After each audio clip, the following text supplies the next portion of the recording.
ఈ సందర్భంగా తెలియజేయాలనుకునేది ఏంటంటే ఈ వెదజల్లే పద్ధతి ద్వారా వరిలో విత్తన మోతాదు 15 కిలోల వరకు సరిపోతుంది. అంటే ఒక బస్తా రైతు కొనుక్కున్నట్లయితే ఎకరా వడ్ల బస్తాను 2 ఎకరాల వరకు చల్లుకోవడానికి ఆస్కారం కలదు. అదేవిధంగా నారుమడి యాజమాన్యం ప్రత్యేకించి రైతు చేయాల్సిన అవసరం లేదు. అదేవిధంగా రైతుకు సకాలంలో వరిని వెదజల్లుకోవచ్చు. అంటే కూలీల కొరతను అధిగమించి రైతు ఎప్పుడు సాగు చేయాలనుకుంటే అప్పుడు చేసుకునే ఆస్కారం కలదు. అదేవిధంగా కూలీల కనుక మనము గమనించినట్లయితే ఎకరానికి వేయడానికి 4,000 నుంచి 5,000 రూపాయలు కావడం జరుగుతుంది.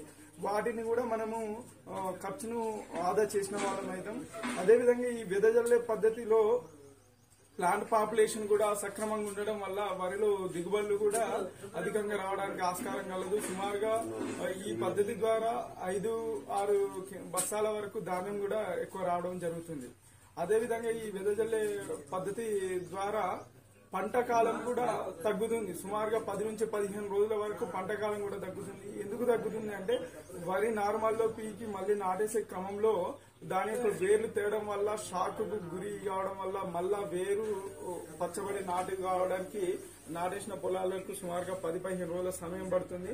ఆ విధంగా కాకుండా ఈ పద్ధతి ద్వారా అయితే పంట కాలం కూడా సేవ్ అయ్యి మనకు ఇప్పుడు వేసంగి ఎండల పరిస్థితుల్లో నీటి ఎద్దడి నుంచి కూడా బయటపడడం జరుగుతుంది.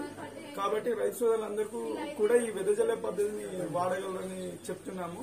ముఖ్యంగా వెదజల్లే పద్ధతిలో ప్రధానమైన సమస్య ఏంటంటే కలుపు సమస్య ఒకటి రావడం జరుగుతుంది. కాబట్టి రైతు సోదరులు ముఖ్యంగా నీళ్లను సరిహద్దు మడిని చదునుగా చేసుకుని 2 మీటర్లకు ఒక కాలిబాటను ఏర్పాటు చేసుకుని ఆ కాలిబాట ద్వారా కనుక మనం వెదజల్లినట్లయితే నీరు ఎక్కువ ఉన్నా కూడా ఆ కాలిబాట ద్వారా తీయడానికి ఆస్కారం కలదు. ఆ విధంగా చేసుకుని కలుపు యాజమాన్యం దాదాపు వెదజల్లుకున్నాక 3 రోజుల లోపు మనకు టాప్ స్టార్ అనే కలుపు మందు కూడా అందుబాటులో ఉంటుంది. అది చల్లుకోవచ్చు. అదేవిధంగా 15 నుంచి 20 రోజుల వ్యవధిలో కలుపు రెండాకు దశలో ఉన్నప్పుడు నామినీ గోల్డ్ లాంటి మందులు కూడా పనిచేస్తాయి. మనకు మార్కెట్ లో నర్కీస్ గానీ కౌన్సిల్ గానీ వివిధ రకాల కలుపు మందులు ఉన్నాయి. కాబట్టి మన కలుపు యాజమాన్యం కూడా కలుపు మందుల ద్వారా చేసుకుని ఈ పద్ధతి అనేది ప్రస్తుత పరిస్థితుల్లో ఉత్తమంగా ఉంది. కాబట్టి దాదాపు రైతు సోదరులందరూ ఈ పద్ధతిని అవలంబించగలరని కోరుతున్నాను. దేని గురించి అంటే వెదజల్లే పద్ధతిలో వరి సాగు ఇది ఎట్లా అంటే ఫార్మర్స్ ఒక ఇంట్రాక్షన్ తీసుకొని ఎక్కువ మనకు దిగుబడి పెంచే విధంగా రైతును నాటు నుంచి వెదజల్లే పద్ధతిలో మళ్లించడం జరుగుతుంది. ఇంతకుముందు నా క్లస్టర్ లోనే ప్రతాపీర్లో నేను ఒక 2 సంవత్సరం క్రితం ఈ యాసంగిలో వెదజల్లే పద్ధతిలో ఫార్మర్స్ వేయడం జరిగింది.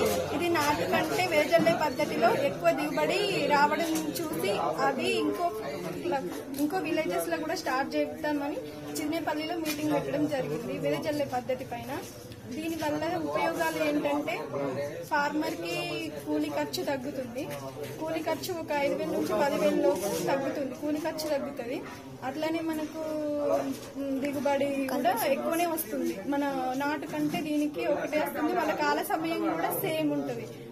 నాటు పెట్టేదానికి వెదజల్లే పద్ధతికి కాల సమయం ఒకటేసారిగా రావడం చూడడం